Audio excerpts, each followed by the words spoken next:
Now let us look at the properties of definite integration. So these properties will be useful in solving definite integral questions more easily than indefinite integral questions. So the first property is integration a to b fx dx is equal to integration a to b f of t dt. Definite integration variable is a dummy variable. So that is integration from 0 to pi by 2 sin x dx is same as integration from 0 to pi by 2 sin t dt. So if you want to change the variable inside the definite integral, you can change it without any problem, because the final answer for definite integration is a number. Anyway, this variable is going to get out in the final answer. So whether the variable is x or t doesn't matter, you get the same answer, because the integration of this is minus cos x from 0 to pi by 2, and the integration of this is minus cos t from 0 to pi by 2. So once you put the limits, you're going to get the same answer, 1, for both the integrals. So if you want to change the integration variable completely, you can do it without any problem in definite integration. So you cannot do the same thing in indefinite integration, because if there are no limits, the answer for integration of sin x dx is minus cos x plus c. Integration of sin t dt is minus sin t plus c. In indefinite integration, the variable remains in the answer. So these two indefinite integrations will not be same. But once you put the limits, definite integrals will be same for both these expressions. So integration, so definite integration variable is a dummy. There is no significance of whether it is x or t, you get the same answer. The second property, which is very important, is that if you change the limits, integration from a to b fx dx, integration from b to a fx dx, so if you interchange the limits, you get a minus. Integration from a to b fx dx is equal to minus of integration from b to a fx dx. So if you interchange the limits, you get an extra minus sign. So that is the second property. For example, integration from 1 to 2 ln x dx. So if you change the limits from 2 to 1 ln x dx, so these two answers will be differing by an extra minus. So if you put a minus here, so these two expressions will be same. So if the limits are interchanged, we have to introduce an extra minus. And the third property is something like a distribution property. So if you want to integrate from a to b fx dx, so you can first integrate from a to c and then c to b fx dx. So you can split the definite integration into parts. So this property will be useful in integrating piecewise defined functions. Piecewise defined functions. So integration from a to b fx dx is equal to a to c fx dx plus c to b fx dx.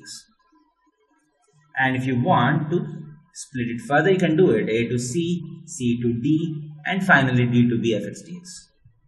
So this distribution of integration can be done into as many parts as possible. So if you want to integrate from a to b, you can split it into any number of parts, c1, c2, c3, c4, c5, so on. So you integrate from a to c1, then from c1 to c2, then c2 to c3, c3 to c4, c4 to c5, and c5 to d. First and the last have to be the same limits, and these two cross limits have to be same.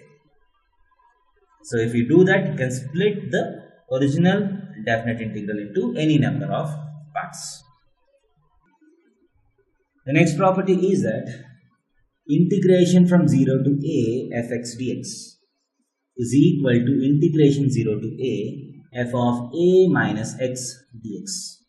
So if you have integration from 0 to a, if you have integration from 0 to a, so in the place of x, if you put a minus x, then the integration value does not change. So 0 to a fx dx is same as 0 to a f of a minus x dx. So both these integrals will be exactly same. And if you have integration from a to b, if the lower limit is 0, then directly you can put a minus x in the place of x. If the lower limit is not 0, that is if you have a to b fx dx, so you can put in the place of x a plus b minus x. So integration a to b fx dx is same as integration a to b f of a plus b minus x dx. So in the place of x, you can put a plus b minus x. The value of integration does not change.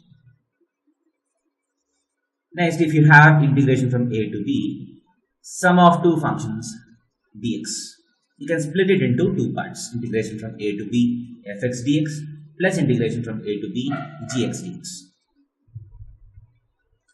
Next, if you have integration from minus a to a fx dx, so whenever you have integration from minus of something to plus of same number, that is minus 2 to 2, minus 3 to 3, minus 1 to 1, so on.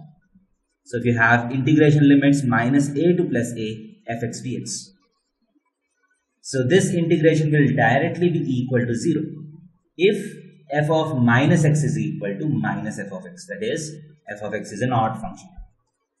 For odd function, integration from minus a to plus a f of x dx will always be equal to 0. So first what you do is, if you have integration from minus a to plus a, you just put minus x in the place of x in f of x. So if a minus comes out, then the integration will automatically be equal to 0. And if a minus does not come out, that is f of minus x has turned out equal to f of x. If f of minus x is equal to f of x, then you can write this as 2 times 0 to a fx dx. So if you want to integrate from minus a to a, if fx is an odd function, the integration will directly be equal to 0. If f of x is an even function, that is f of minus x is equal to f of x, you can write this as 2 times 0 to a fx dx. So this is a very important property which will be useful in simplifications. And next property is 0 to 2a fx dx. So if the lower limit is 0 and the upper limit is something like 2a. So if the lower limit is 0, the upper limit is 2a fx dx. So what you need to do is, you have to substitute in the place of x 2a minus x. In the place of x, you put this limit minus x. So if you put whatever this number is minus x, if a minus comes out, if f of 2a minus x is equal to minus f of x, the answer will directly be equal to 0. So whatever is the limit here, so that minus x you need to substitute in f of x. So if the function gets a minus outside, if a minus comes outside, if you get minus of f of x, the answer will be directly 0. If you don't get a minus, if you directly get f of 2a minus x is equal to f of x, then this can be written as 2 times 0 to a fx dx. So these are the first set of standard properties which will be useful in solving definite integration questions. So before going forward, let us look at how these formulas are being obtained, and then we'll try to see how to use these formulas.